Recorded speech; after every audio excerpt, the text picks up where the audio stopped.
Hi guys, this is Cailyn.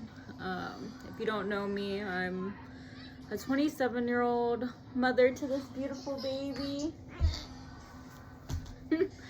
And over the past 4 years, really since I've had this guy, I've had a lot of debilitating symptoms that include light sensitivity, chronic daily headaches, numbness in my extremities, my hands. I can't really feel temperature anymore.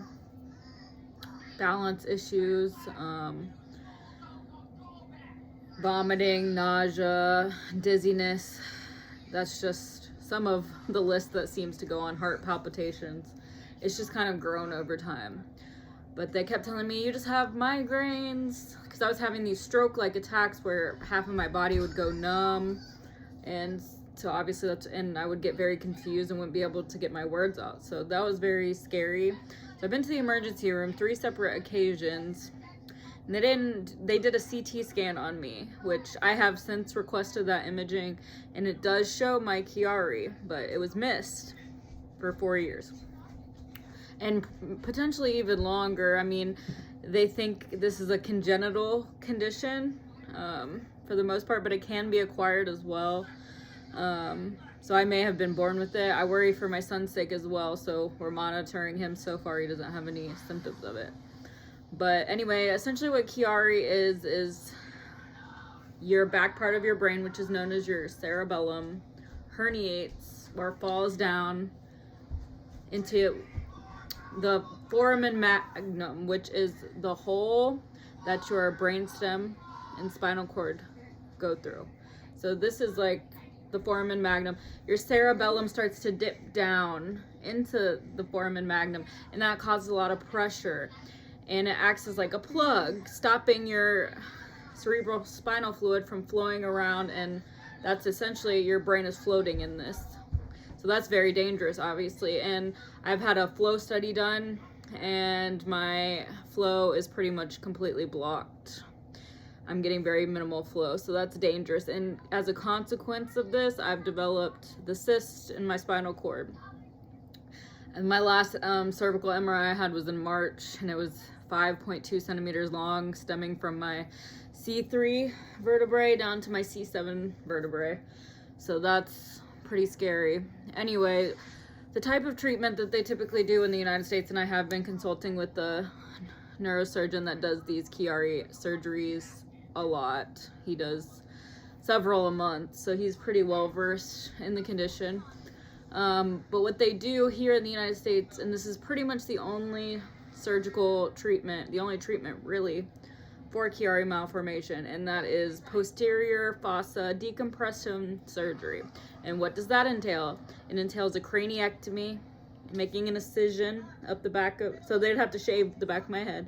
They make an incision in the back of your head, and they remove the craniectomy part is the removal of the skull. And they also perform a laminectomy, which is the removal of your C1 vertebrae. So essentially they're taking a part of your skull and spine out, which terrifies me. There's a 3% mortality rate with this surgery, which granted that's not very high, but any percentage when you have a child is terrifying, you know? And they would also place a dural graft. So essentially I'd be missing a part of my skull, having a very vulnerable spot there. So that terrifies me. The complication rate of this surgery is incredibly high. So I would like to avoid this surgery at all costs, but I'm not getting better. I'm getting worse. It's a progressive condition. And anybody that knows me knows that I'm a scientist. I've always been fairly smart, you know. I'm really into education. And it's been really hard not being able to function at my full capacity. And it's kind of like, you know, an athlete that gets injured and they're unable to play their favorite sport. Well, my brain, I feel the same way about my brain and my education. So it's very unfortunate. So there's a procedure in Barcelona. It's minimally invasive. And this guy that's been doing it, Dr. Salvador, he has been doing it so pretty much since I was born. So almost 30 years now. Minimally invasive. They clip a ligament rather than even going near your brain or spine.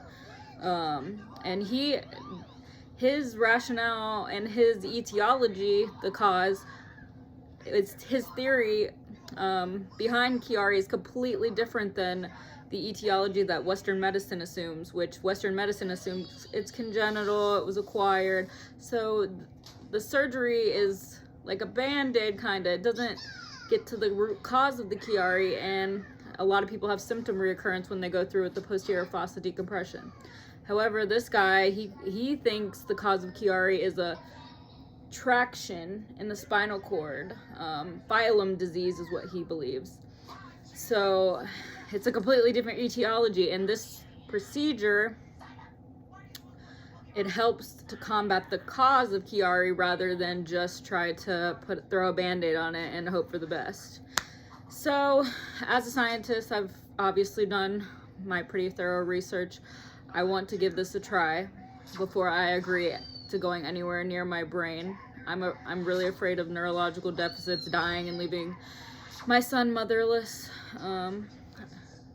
It's scary, but I really appreciate anybody who has donated to my cause thus far. It really means a lot to me, and I'm getting closer. Obviously, I still have a long way to go because it's quite an expensive procedure since insurance won't cover it, but I really appreciate you all of your contributions.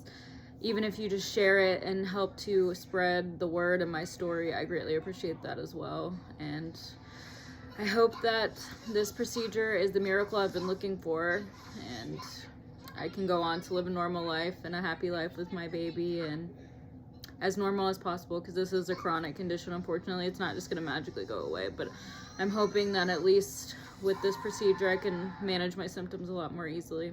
So thank you everyone for your time, and I hope you have a blessed day.